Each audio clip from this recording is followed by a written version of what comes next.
All right, here we go. Welcome to Backseat Directing. Where we talk about movies, TV shows, comics, and more. We're your hosts, Andrew. And Aaron. And today we are talking about the movie Morbius. It's Morbin time. 3, 2, 1, action.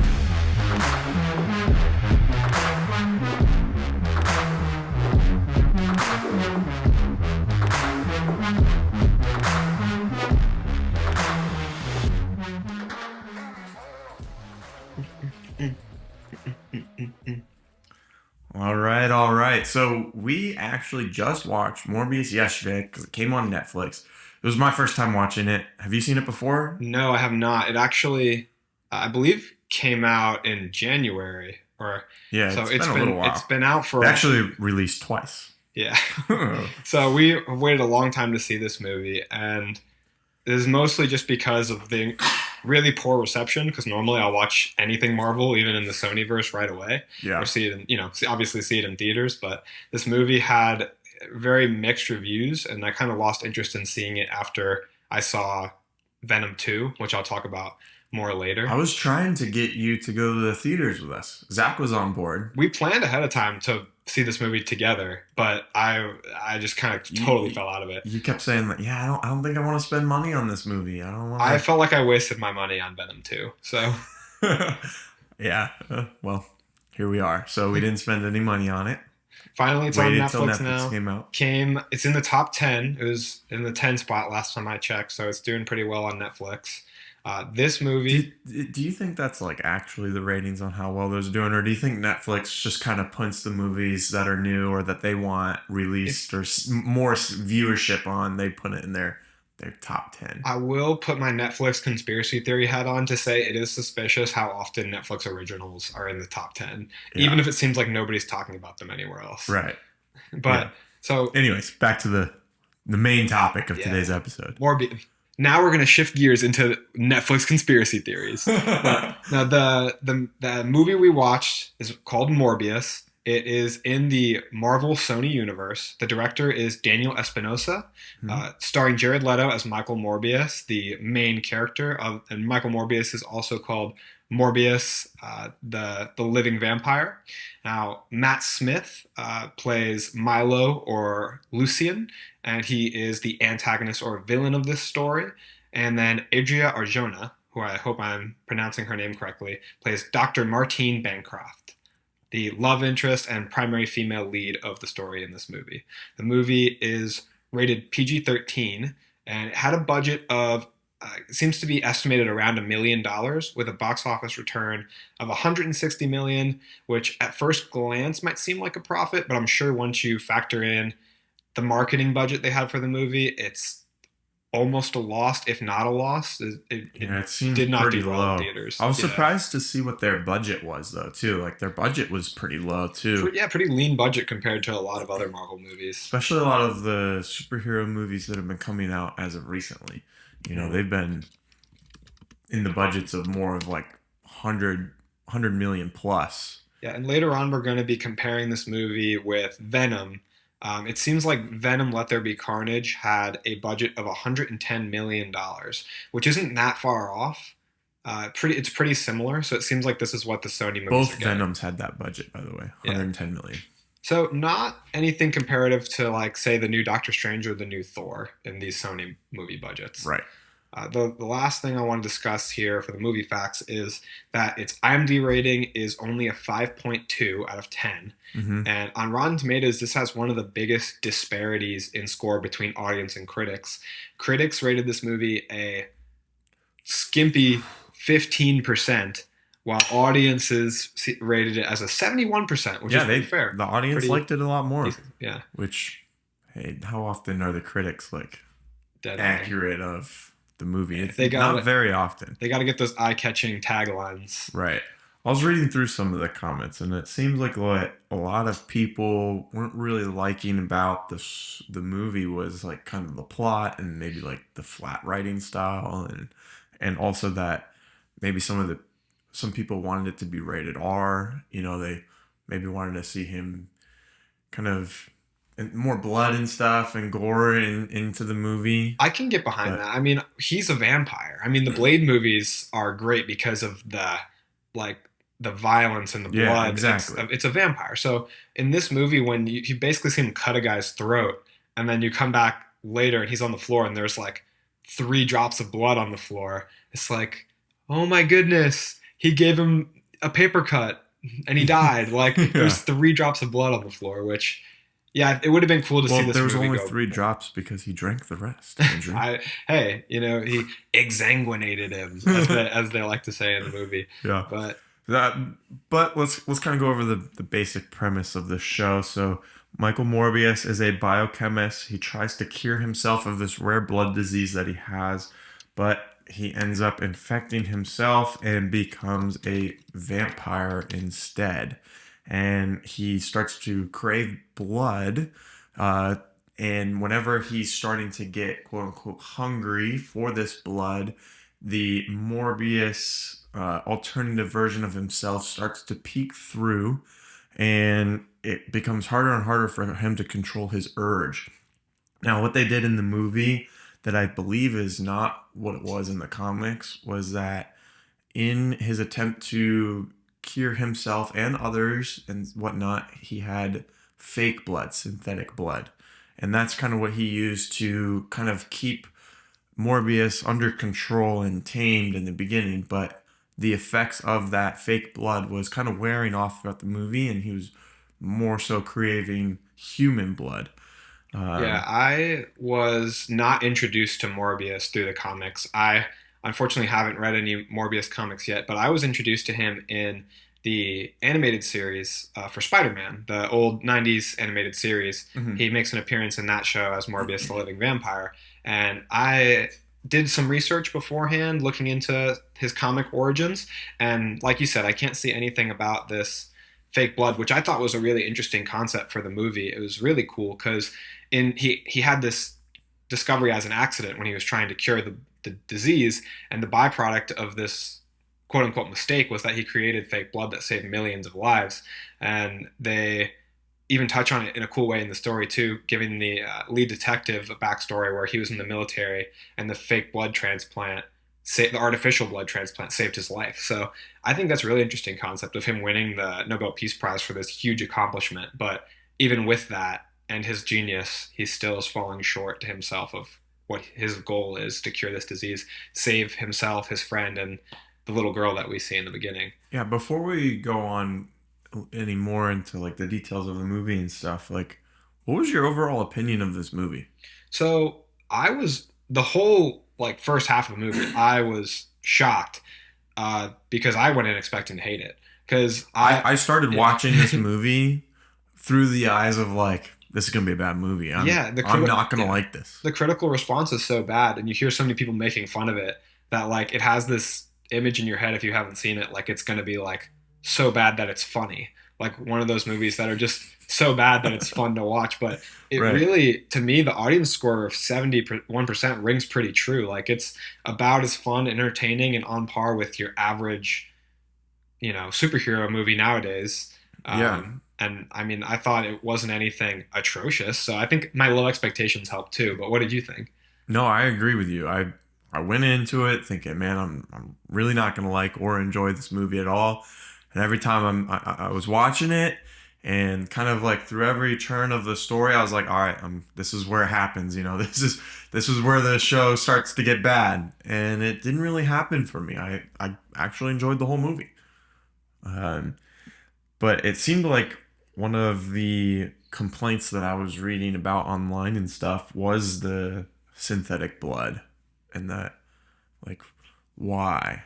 And like you, I thought it was a cool aspect of the story. Yeah, it was an interesting concept, and I think part of what they used it for is kind of bridging the gap for Morbius as he turns into this more kind of villainous character. Because in the comics, he's originally a villain for Spider-Man and eventually a villain for Blade, which makes sense because Blade is a vampire hunter. Yeah. So he's a villain who, throughout the years in the comics, eventually turns into kind of an anti-hero, takes the same journey kind of as Venom. And I think the fake blood, is a way for them to kind of bridge that gap where he's trying to save himself. He hurts people on accident. He's drinking fake blood. He's not drinking human blood. No, he's not a monster. He's avoiding drinking human blood. And then slowly he has to start drinking human blood. So it kind of has the arc of the character be more sympathetic rather than him just turning from a human straight into a monster and sucking blood out of people's necks. Yeah. I think that was the purpose, is what I imagine. Yeah, I like that aspect of the Yeah. story. It made it believable to where it was like, all right, he needs this to make it through, but he really doesn't want to like kill people. Like he's not a bad guy. This wasn't his intent. And he's trying to control this other person that's now within inside of him with this drive to go murder and suck people's blood. Yeah, I mean, when you make a movie like we talked about, you don't go out to make a bad movie. You go out to make it good. And when these filmmakers, producers, and actors are making these decisions, pretty much any given thing you see in a movie is for a reason. Whether it's as simple as to make you laugh, a lighting or sound to make you feel a certain way. They didn't just put fake blood in there on a whim. I'm sure they did it with express intentions, Yeah. for the plot. I think it also helps them keep the PG-13 rating as well, which typically reaches a wider audience, having a PG-13 score rather than a rated R, and it seems like they definitely wanted to go that route to try to reach more people. So when you go to make a movie, you don't go in, like we talked about before, to make a bad movie. You go in with the express intent to make a good movie. And when directors, producers, and actors include things in the movie, they do so with intention. I mean, anything you see in a movie, whether it's just something small to make you laugh, or it's the lighting, or the way the music comes in, is meant to elicit a certain feeling. And they do this all very intentionally. And I think that is the case with the fake blood. They included it for a reason. Yeah, and I think it also helped them keep that PG-13 rating. Yeah, it helps with that, and it helped along with the plot and development of the character. So I don't really see the critiques there. This movie has a lot of flack, and we'll go into some of the things that we like and don't like about it. But I want to touch on the comic origins of Morbius just really quickly. So the original appearance, from what I can tell, and I owe this information to the page Variant Comics for helping me out. Like I said, I haven't read any of his comics yet, but he is an interesting character. So he started out, like we discussed, as a villain to Spider-Man, and eventually becomes a villain to Blade, which makes sense because Blade is the vampire hunter, Morbius is the living vampire. We originally see him as a villain. We see him develop, like Venom, into a more sympathetic anti-hero kind of character. When he first appears, he has this bloodborne illness in the comic that he's trying to cure. And interestingly, just like in the movie, he travels onto a ship into open water to explore these experiments on himself to try and cure his illness, which is where he first turns into the vampire, and where he first is overcome by his urges and violently attacks someone. In the comics, it's his friend Milo. No, I'm sorry. In the comics, it's not his friend Milo. It's a character by a different name. But he kills him unintentionally and then jumps into the water, just like how we see him kill all these mercenaries on the ship and then jump into the water in the movie. So an interesting link and accurate tie to the source material there. We do, in the comics and in the animated series as well, have Morbius being originally born in, I believe, Eastern Europe. And so in the animated series where I was first introduced to him, he has an accent, which in the show, they decide not to go with the accent. He has, obviously, Jared Leto's regular voice with the American accent, which I think was a fine choice. If I had the choice between a great accent that plays well on screen and the American accent, I would choose a great accent because it's more true to the character's source. But if the choice is between a sloppy accent that's going to be cheesy on screen and the American accent, I'll take the American accent 10 out of 10 times with that choice. For sure. And so I think they kind of went the right route with that. I wasn't like missing an accent the whole time in the movie. I think that's kind of a nitpick. Yeah, I thought the scene on the ship looked pretty cool too. Like right when he kind of transformed into Morbius and then broke through the window and went off and killed those like 3 or 4 guys. Like I thought the animation looked pretty cool. It was kind of going really fast and then the camera would go in slow motion for a quick little spot. It kind of reminded me of some of the shots in The Amazing Spider-Man, how they would like record some of their stuff, and take advantage of like some of the slow motion shots and stuff. Yeah, connecting the Sony universe. I initially liked the slow motion and the kind of I don't know what you would call it, the dust or cloudiness around him that kind of shrouds him when he's going in the vampire form. I initially liked it, but the more it played out in the movie, it kind of wore off on me, and I was less interested in seeing that. I feel like it was possibly intentional to hide some of the CGI, makes it easier to kind of shroud things, so you don't have to show it in as much detail. But I'd rather see a little bit more of the detail if they can fit that in there. So I kind of lost interest Yeah, in they started using it that. more and more. That first scene, like it wasn't blocking as much, but then kind of towards the middle and end of the movie, it the whole scene started becoming blurry rather than just like their trail, you Yeah, know? from what I can tell, in the movie making business, sometimes there's a little bit of a disconnect between the special effects department that's over here and then the people who are on set. So sometimes directors and producers aren't communicating as much with the special effects, and then maybe they run out of time or budget to do things a certain way and have to start, you know, using little tricks and things here and there. So maybe this is a case of that. I can't really speak to that without knowing for sure, but I've heard that very few directors make the time to go themselves in person to the special effects department and really communicate what they want. And not only that, but also just giving the VFX team time to work on these things, like you were talking about it. I mean, time gets eaten up pretty quick when you're making a film, and we know that from all the little projects that we worked on. Like, all right, we have 3 days to do this or whatever, and then boom, it's already the fourth day. And you're like, okay, we have to hurry up and maybe cut some corners here and there so we get the project done on time, because that's an important part of making a movie, because time is money. Yeah, yeah. I mean, the time is obviously huge, and you've presumably set a release date, at some point before the movie's fully finished. So we're all on a timeline, Yeah, especially the there's a lot of studios. steps that go into making a big film like this that I think a lot of people overlook. Yeah, and everyone on there is doing their best, and overall, I found the movie enjoyable. So, I mean, the plot starts where we talked about in the comics. It starts with the Yeah. bloodborne illness and developing this early friendship between Lucien or Milo and Michael Morbius. And I like their relationship in the story. It's Lucien or Milo looks up towards Michael and is almost kind of obsessed with him in a way, it seems like. And he Hmm. says that he's looked up to him his whole life at one point in the story. And I just kind of like the dynamic between these two actors. I think they're both good actors. I'm not the biggest fan of Jared Leto, but I mean, I enjoyed him in this movie, which I don't find myself saying often. But the kind of back and forth between them, the dialogue when scenes are emotional or when they're just chit chatting on the street, I enjoyed the writing and the actors. I like when Morbius says, "I'm if you keep talking about that, I'm going to turn around and hobble slowly in the other direction." I laughed out loud at a couple points in this movie. So it has its strengths where it hits. Where do you think that? What do you think about the plot, and where do you think the movie hit well for you? Yeah, I'm fine with the plot. I mean, I don't fully understand a lot of the critiques that come along with the plot. I thought it was like an average story, and like maybe average is bad nowadays. I don't know. But I went in expecting it not to be good, but I had fun watching it. I didn't see any like major plot holes where I was like, "What? How did that just happen?" Like it felt fine to me. And I saw some things online about the pacing of the movie. Again, I was involved in the movie the whole time. I thought it was good. Like it's not my favorite movie ever.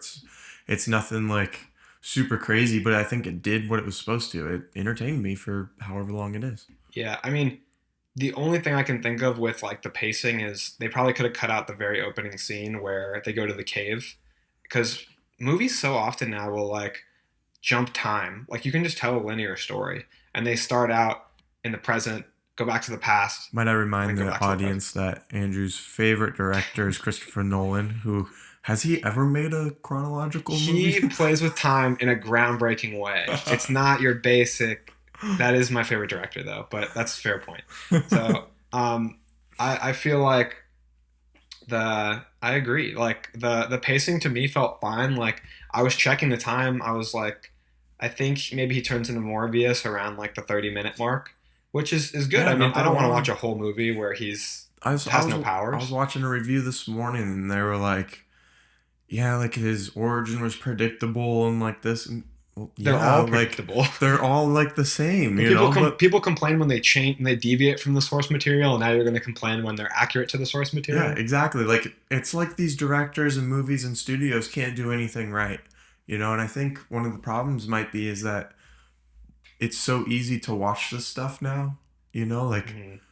before, when movies were first coming out and stuff, like you saw it once and then you didn't see it again for years, you know. So like Yeah.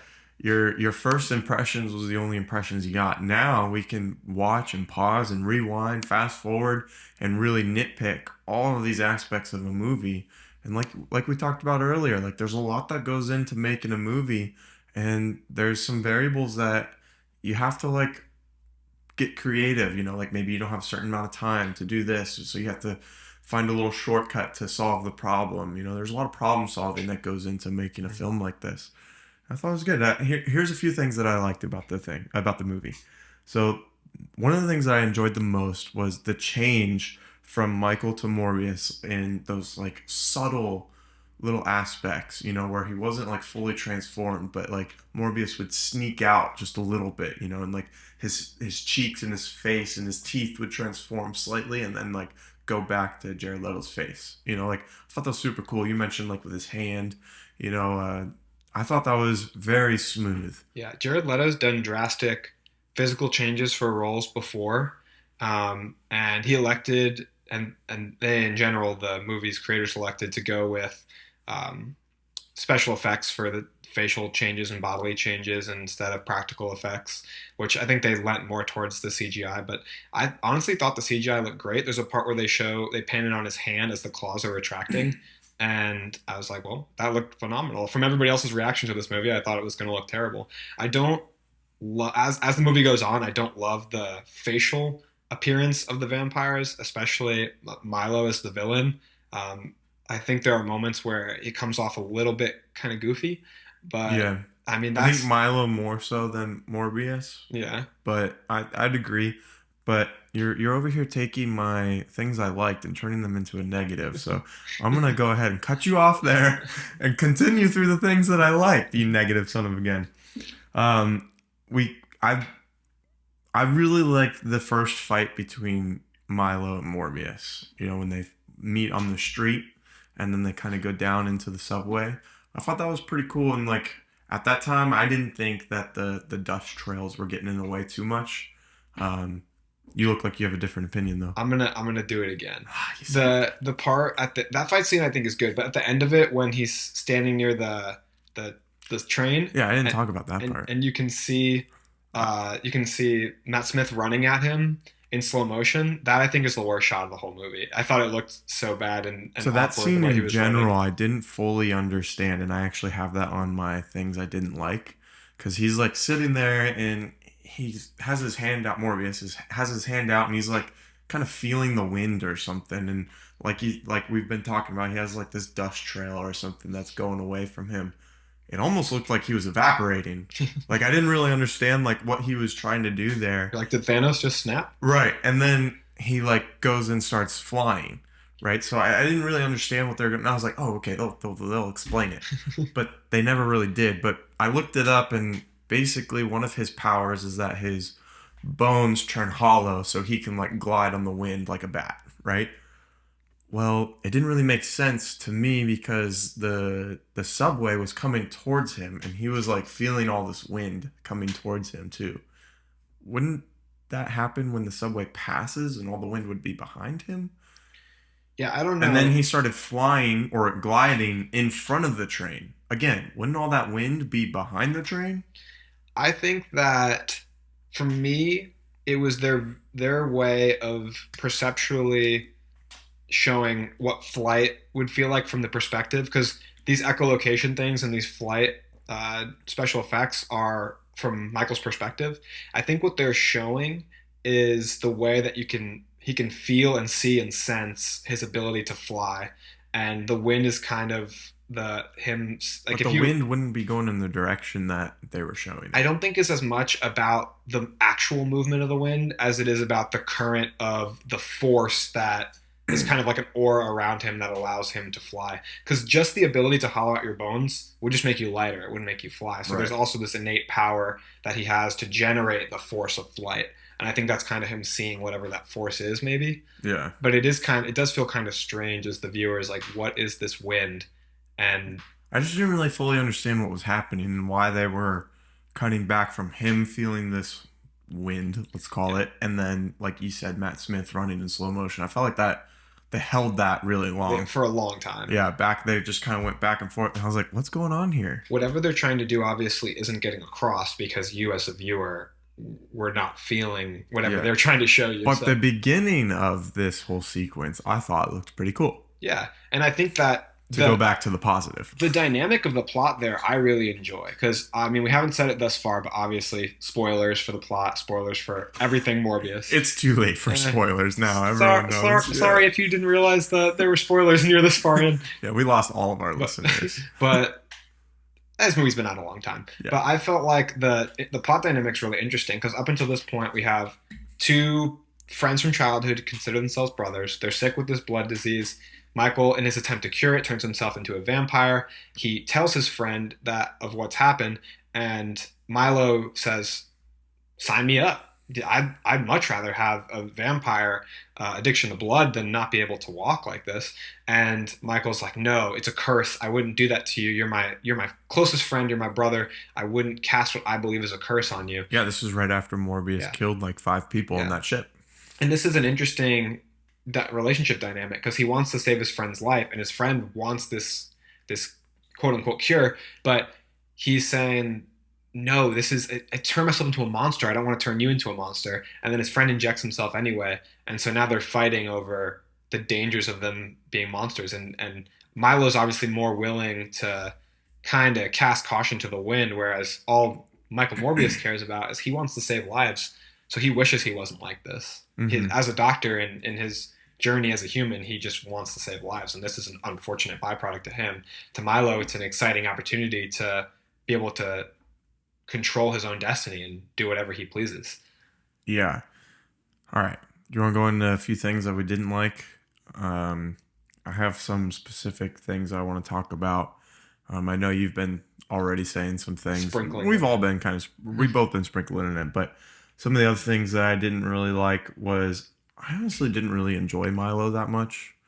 Um, and actually, one of our fun facts or whatever that we have for this show is that Matt Smith didn't really know the direction of his character. He was saying in an interview or whatever that the script wasn't clear on kind of who he was. He was given the name Milo by Michael, and that's not his actual name. Yeah. You know, I feel like I've heard a lot of praise from the actors on set for the director Daniel Espinosa, specifically from Adria Arjona, who plays Dr. Bancroft, and she was saying that he creates this really cool feeling that even though they're in a big budget Marvel movie, that it feels like they're on like a small independent film because of his level of interaction. She liked that he could speak her native language, Spanish, back and forth with her. She felt like they had their own secret language. I've heard great things about them, but I feel like that's kind of part of his job to connect with Matt Smith and tell him, this is your character's motivation. This is what I want to see out of you.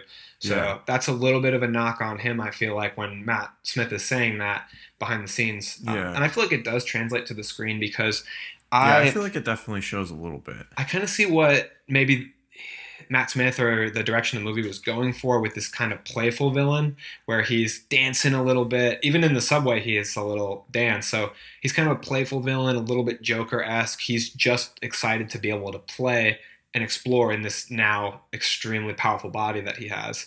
But it's kind of like lost in the whole thing of it all. Like it's not real. It doesn't really come across super clearly who he is. You kind of get the Right. feeling that he has this obsession with Michael Morbius, which I almost interpreted as being uh, like a romantic feelings for him. The way he stares at Michael Morbius when he is kissing Dr. Bancroft on the roof, and then kills Dr. Bancroft or attempts to kill her after that. So it's just I don't know if he knew if his character was supposed to be expressly villainous, a morally gray villain, in love or obsessed with Michael Morbius. It just kind of feel Yeah, is he an alpha or a beta? You know, like yeah, he just let Michael just rename him, and he went with that name for the rest of the his life, basically. that's a huge thing there. And then he says he always looked up to him, but then we see him completely rebelling and not even considering listening to Michael's advice about injecting himself with the serum or not hurting people. He's, oh, I looked up to you my whole life. I'm obsessed with you, and I literally let you change my name into adulthood. Yeah, And and now I'm not going to listen to anything now I'm you just gonna say. do what I want. Yeah. Yeah, so there's little inconsistencies with Milo's character in general. I wish they had shown him wrestle with taking the serum, and just a little scene where he is really downtrodden on not being able to do something before he breaks and does that. There's a character change, to step outside of listening to Right, Morbius. right. Yeah, that would have helped, I think. You've already touched on this just a little bit, but I want to kind of bring it up again. Milo dancing. Why wasn't that as big of a deal as She-Hulk twerking? That's a fair. Actually, the Milo dancing scene was That's what I'm talking about. it was made fun of a lot when it happened. I don't think it was controversial in the same way, so it's still a good Yeah. point. It wasn't like, oh, this shouldn't be happening. This is an I feel like it embarrassment. was more of like, This is kind of goofy scene. It yeah, was a critique. Yeah, and less of like a critique on like how men and women should act. yeah. It was You more of a know? critique on the movie than like a personal attack, which I feel like the She-Hulk thing was. Right. Yeah. I mean, I don't know. I was watching it, I was like, all right, this is okay. But like if he wants to, have you ever danced at home alone? I mean, I have. A little bit, So sure, like, yeah. it's realistic. It's just, It's just kind of yeah, silly. like, right. But my main point of bringing it up more so is like, who cares? Yeah.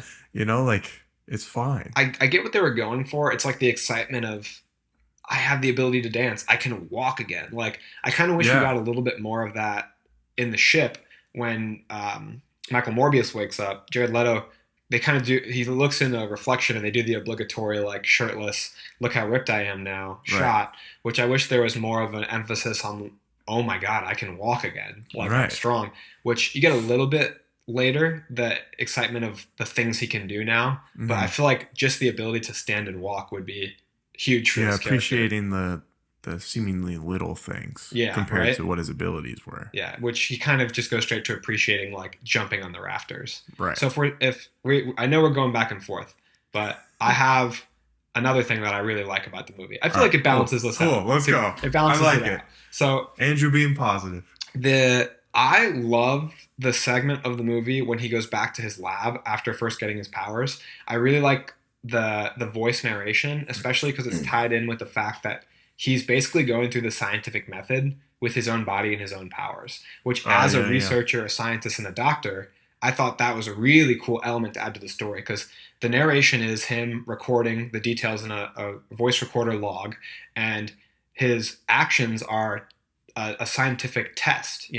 He's testing his echolocation. He's testing how he can jump and his enhanced strength, and he's testing if the bats feel like they would hurt him. And then eventually, the coolest thing to me is he's testing the length of time that the blood has an effect on him, because that seems like a true scientific test. He's Mhm. like, he's the experimental group on himself, and he's figuring things out. So I love that whole portion of the story. I like the way he uses the ball to show his increased like reflexes and hand-eye coordination, Yeah. and the shot where he steps into that tube Bat cage. Yeah. with all the bats that he was storing in his office. Which, do those bats ever stop flying? They have nowhere to rest. He didn't give them exactly a bar. It's just a glass tube. Kind of torture. Poor bats. They would just be resting on the bottom on a pile of each other.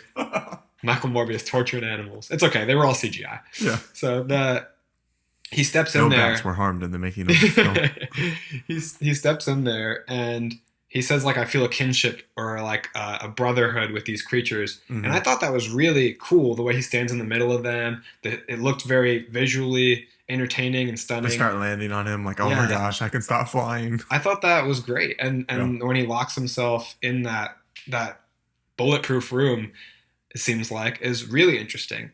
So Morbius locks himself in there to test how long the artificial blood will have an effect on him because he's noticing that the time span is decreasing how effective it is. And there's this cool shot where when Milo lets him out of that room, you can see from inside the locked room a shot looking forward of where blood is written in blood on the window, and Morbius is standing outside the cage, quote unquote cage, as Milo leaves. And I think shot is one of my possibly my favorite in the movie because I see it as kind of a metaphor for the things he's trapped in and escaping them. So the shot being inside of the cage is a metaphor for being trapped, and he's on the other side having escaped these things. So he's escaped his illness with his powers, but he's now trapped in this new curse of being a vampire. And he's also literally escaped that room because he was trapped in there dying, and Milo set him free. And then blood being written on the mirror is a symbol of what is now trapping him. So it's just kind of this theme throughout the movie of multiple times him being trapped and needing to escape. And whether it's trapped in a physical cage or the cage of his own life, I think that shot is cool. I think it's metaphorical. Yeah, that's a good interpretation of that shot. It's a good question. Like, would Michael rather be at his previous state with his blood disease or in his new Morbius state? I definitely think there are points in the movie where he feels both. Yeah. I think when he realizes that he's killed 5 or 6 people, whether they are mercenaries or not, to him, he thinks, I wish that I had never done this. You know? What do you think? I agree. I feel like if it was me, I'd be like, wow, look at all the things I can do now. However, the negative kind of outweighs those benefits in a way, like, the bloodlust. yeah, before then, he obviously never killed anyone. And matter of fact, he was saving hundreds and thousands and millions of people with his research. And now he's doing the opposite of that through something that he can't 100% control and needs to live. So I feel like it's a pretty big curse, kind of either way, but more so being Morbius. And that's probably why he's considered a villain, right? Yeah, I mean, he is definitely at his very best, an anti-hero. Yeah. In this movie, the only anti-hero thing he really does is stop the villain he created. But so I think that scene that I was mentioning in the lab is very good as well because we get to see the representation of his echolocation, which I thought visually looked great. I mean, his eyes looked really cool. Yeah. The way he scanned the room, and then he throws the ball, bounces all across the room, and he catches it with his eyes closed. I love stuff like that. I see that testing sequence in the lab as kind of like his training arc, which I love a good training arc. I love when the character develops and gets stronger. I think that there's some great shots in this movie along with those two that I already mentioned. There's a spiral shot as they go down the tunnel into the subway and they're fighting. There's a shot that follows them as they go around the loop and it rotates around in that tunnel, and I think it looks really great. There's a shot where what we think is Morbius, but is actually Milo, kills the nurse, is showing down the hallway as the lights flicker down and down until it gets to dark. Why were they like that? I think that looks great. Why were they like? Why weren't all the lights just on? You know, like, who walking down that hallway is like, I'm not going to turn the lights on before I go down this hallway. That's scary enough without a vampire going around the city. The lights are also just flickering, which isn't a vampire power, but it does look really cool when you watch it. It looks cool just the way the lights sequentially move back and forth. Yeah, but she like runs to the end of the hallway to turn on all the lights. Like, why didn't you already have them on before you went into the hallway? But hey, I mean, it looked scary. She was opening up the hospital that morning. They closed it. They sent all the sick people home. They closed it down for the night. We'll say that's what. Even though there should be a light switch in the beginning of the hallway, but whatever. Movies. If you're nitpicking this movie, you could go on for a bit, but it's just any movie. Good movie, yeah. But that is the last of my thoughts on the shots and how I feel about the movie. I think we covered it pretty well. But before we move on, I have one more thing. What do you think of the final scene? Yeah, so me personally, I like the emotional weight behind the whole scene. Morbius thinks he's killed Dr. Bancroft. They were once brothers, which is always, steadfast place to go when you want emotional backdrop for a story. We see lots of places do this. But I think that the fight scene at the end doesn't hit hard for me. I don't love him calling in all the bats and just hitting Milo with the bats. I don't think it plays very well visually. I think it's kind of confusing and just the screen's all blurry and covered with bats. So I don't love the end fight scene, but I felt a lot stronger about the first half of the movie. I agree with you. I think at the end, all the bats kind of made everything blurry. You know, like you couldn't really see what was going on. And it was a little confusing on if Morbius is using the wind to push Milo back or if the bats are going and carrying him back or like kind of what's happening. But I don't think it necessarily took too much away from the story. You know, it just wasn't as visually pleasing as it could have been without all the bats there. I was glad that Dr. Bancroft came back to life after that happened because for whatever reason, I really like her character. Yeah. I I was think glad in to. the comics, I could be wrong, but I'm pretty sure they are engaged. Yeah, yeah. Yeah. In his origins, the um, again variant comics explanation that she was in a relationship with him when he went out onto the ship, and he tries to kind of save her from the danger and push her aside, Yeah. but she's like steadfast, like kind of like she is in the show. She's Yeah. strong-willed, and she's They're like, just not engaged in yeah, the show, right? no, yeah, Yeah. they They just kind kind of of, like each other. yeah, they're by the end of it, they seem like they're gonna be together. I was upset when she died too. It's like, man, they just made him suck her blood, and now she's dead. I was She's like, gone. I was like, they I was killed a like, lot of characters. that makes me upset. And I'm glad she came back, but is she? She doesn't seem like she's gonna be herself. Yeah. You know, might be cursed as well now. Yeah. The dynamic with the that doctor who was helping Milo, kind of like a father figure, was really interesting too. I thought Mm. he did, had a good performance, and unfortunately, he had to die. Man, crazy. But it was interesting the way that Milo felt like they were vying for his affection. Felt like himself and Morbius were like in competition for the doctor's love. Yeah. But that was, I think that scene was well written and well acted. I mean, we had good, emotional dialogue between the characters. To me, like we talked about, it kind of ends on a little bit of a low note with the fight scene, but overall, an entertaining movie. It was. Yeah, I I'd agree. watch it again. I thought the movie was fine. It was good, and like I said earlier, like maybe an average movie isn't a good movie nowadays, but what do you expect? Some Like of the things you're going to put on are going to be average, but yeah. our show hopefully is not average. Oh, it's definitely not average. if It's you're, either below average or above average, but it's not average. we go to the extreme. If you listen this far, thank you. We appreciate you. Please go ahead and give us a like, give us a follow, rate, and share with your friends. That would be great. Check us out on any platform if you want to watch the videos. We do have our videos on Spotify and YouTube, and we are also on Apple Podcast. So we appreciate you guys. Thank you very much, and please continue to like and listen. Yeah. And Make now sure our show's not average. Give us a review. Yeah, give us a review. That'd be great. Let us know. Hey, if we need to fix something, you hit us up. Yeah. But now we're going to go into talking about kind of the extended universe that Morbius exists in, the Sonyverse for Marvel, and I'll pass the baton to Aaron. Yeah, this is what I was excited to talk about. Spider-Man is one of, if not my favorite superhero. He's just a lot of fun, and can we just stop making Spider-Man villain movies without Spider-Man? I mean, he has to be one of the most beloved superheroes of all time. Yeah. And we keep making all these Spider-Man movies without Spider-Man. Like, stop. Yeah, we are here defending Morbius a lot, but also you could put Spider-Man into the movie. Yeah, like there's no way it'd be worse. How much? Yeah, exactly. How much better would this movie have been if he was in it? And like we can still have these Spider-Man villain movies be the main character of the movie, but like have Spider-Man be in there for 20, 30 minutes. And Morbius was in New York, so if you decide to put it in the same Sony universe with Andrew Garfield, reach out to Andrew Garfield, and you've got Spider-Man in the movie.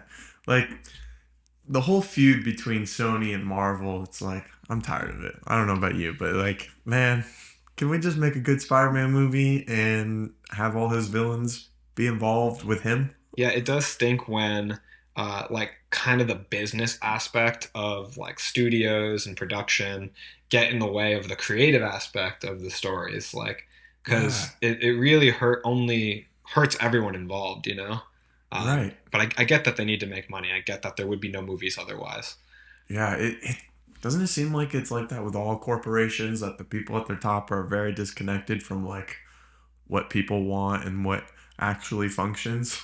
Like, man, they kind of did that with Spider-Man 3, the original, kind of getting involved in kind of pushing more villains onto Rami and Yeah, whatnot. And yeah. then they did the same exact thing with the Amazing Spider-Man 2, you I know? feel like I get that they want to sell toys, but if you make a good quality product, success will follow that. And I feel like at their level of success, they have to understand that. Yeah, they probably would have made a third one of the Yeah, Amazing Spider-Man 3. yeah. It's really unfortunate that there's so many other things that get in the way, and make these directors and actors and writers' lives harder. Yeah, Um, but I mean, we still get enjoyable movies out of all this, so it's really kind of a first world problem, first world complaint. it is. But It is. um, But I want the writers, directors to have the freedom to tell the stories that they want to tell to the capacity that the comics did, you yeah, I know? mean, like an independent project, or independent films are a great place to go to see freedom. But you just want to see that mesh together, that freedom with the budget of these blockbuster movies. Like that is would be ideal. Yeah. So the first part of this Sony verse that I want to kind of touch on is the end credit scene of Morbius. It kind of seemed like it was randomly placed into the movie, didn't it? It felt out of place to me. I mean, I got the feeling in the MCU that they were building up towards their own Sinister Six because they showed us Scorpion and they gave us Vulture, Hmm. and they were building. It seemed like towards other characters like Mysterio. They brought in Mysterio, and then they kind of just transport one of their members into an alternate reality by sending Vulture into the Sonyverse, and it's just weird. Like, are they in the Sonyverse going for a Sinister Six there, or are they going for some kind of Suicide Squad esque team of anti-heroes? Were they planning to put Vulture with Morbius and Venom and maybe build a team that way? I don't know what their intention is. Yeah, it seemed very unclear, and I didn't I didn't follow. Like, okay, so basically what happened, right, is the sky broke, kind of showing the multiverse like it did in No Way Home, and then um, shoot, what's Vulture or Vulture? Adrian Toomes, Yeah, played by Michael Keaton. appeared in this empty jail cell out of nowhere. What are the chances the jail cell is even empty? What are But Yeah, but then they let him go. yeah, Why? Like, it's. I wouldn't they have mean, to like look into what happened here? I'm Who is sure this there was a guy? lot of time that went by from him appearing in this empty cell to him actually meeting with Morbius. There's probably a lot of time, but like they didn't make what happened in between clear at all because they made it seem like he appeared in this jail cell and they let him go. Yeah, because Adrian Toomes in Spider-Man: Homecoming, I believe that wingsuit is built for him by someone else using the technology Yeah, that's from the another thing. He Chitauri. got his suit. Where did he get his suit from? Yeah, where did he pull it He's in from? a How did he different make it universe. himself? Yeah, did the suit also get transported just to like a nice storage container for him to go pick it up? Like, Yeah, like it just doesn't make sense. Like even in today, like let's say me and you broke into a jail or a prison and got into a jail cell. Don't you think we would like probably stay there for a little while until they figure out what's going on? isn't there Like, also the greater issue of like, is there an Adrian Toomes in that reality? Did they look like, does this guy have no proof of his existence in the world where they would be like, yeah, we should let you go. we should look into this. He doesn't seem to exist. Like, Yeah. we'll just. Or like, did you steal this guy's identity? Like I I don't mean, know. It just seemed forced, I and I wonder if that was their original intent with it or if like some movie production stuff, yeah. behind the scenes stuff that we're not necessarily seeing, like maybe changed it from what it originally was supposed to be.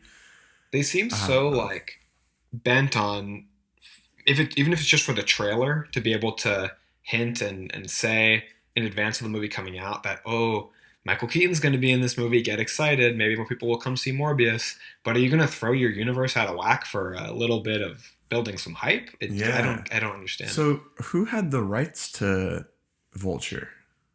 Would Well, it have been Sony? Like, did Sony let Marvel make Homecoming with Vulture and then was like, hey, we're going to take him back now? as Like, yeah, was it Marvel's choice to be like, hey, have this villain in your crappy verse. I think there's a lot of back and forth that goes on and a lot of kind of litigious things that I don't understand. But from my understanding, Sony has the movie rights to Spider-Man and his villains. Right. So they own, like, I would think they own Venom, Craven, they own Morbius, they own the movie rights to Spider-Man, and they kind of have this deal that allows them to take a whatever percentage they take while Spider-Man exists in the MCU. Yeah, I'm And wondering what the conversation is with, like, they're gonna call up Marvel and be like, "Hey, so we're taking Falcon, we're taking Vulture, and we're gonna bring him into Morbius. All right, cool, bye."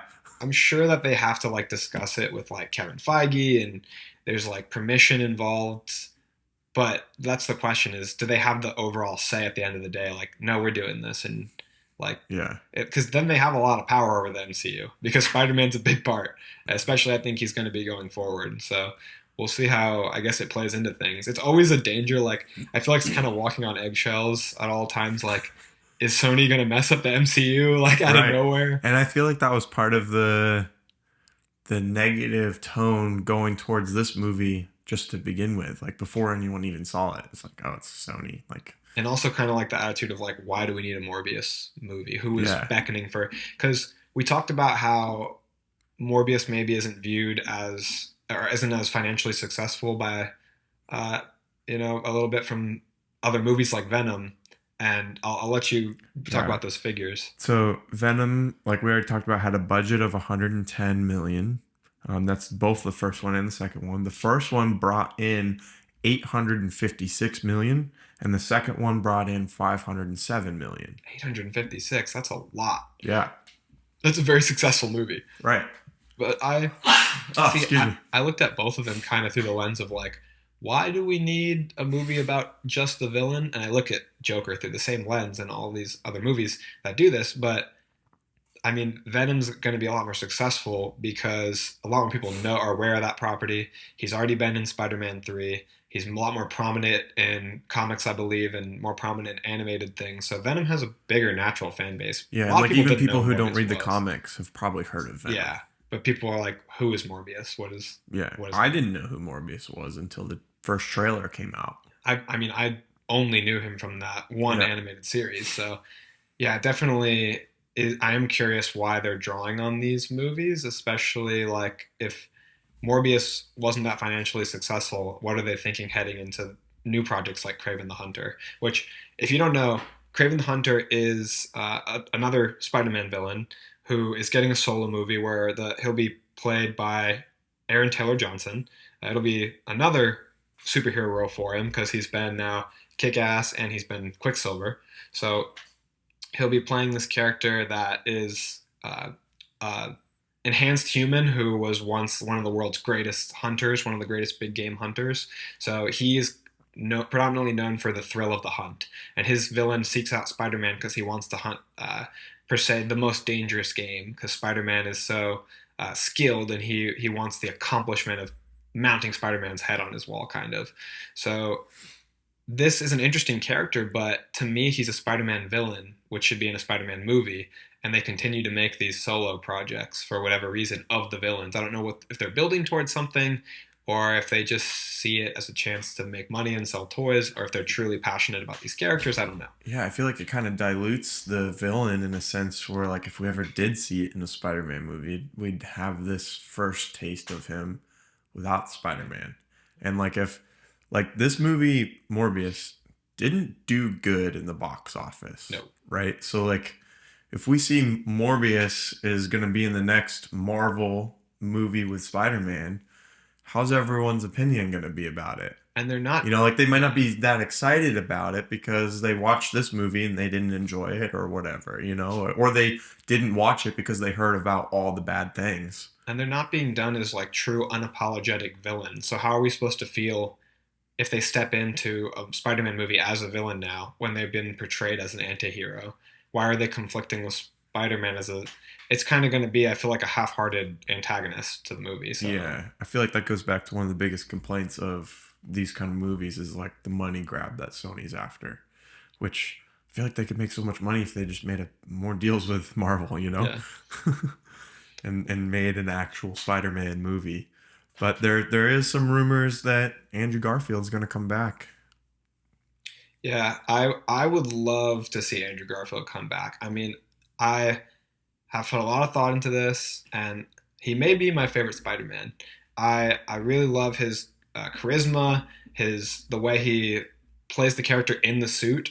He's incredibly funny and interesting, and his quips are really land. And Hmm. I just think that Andrew Garfield's also an incredible actor, and he seems like just a great human. So I Yeah. want that success for him, and I want him back in the role.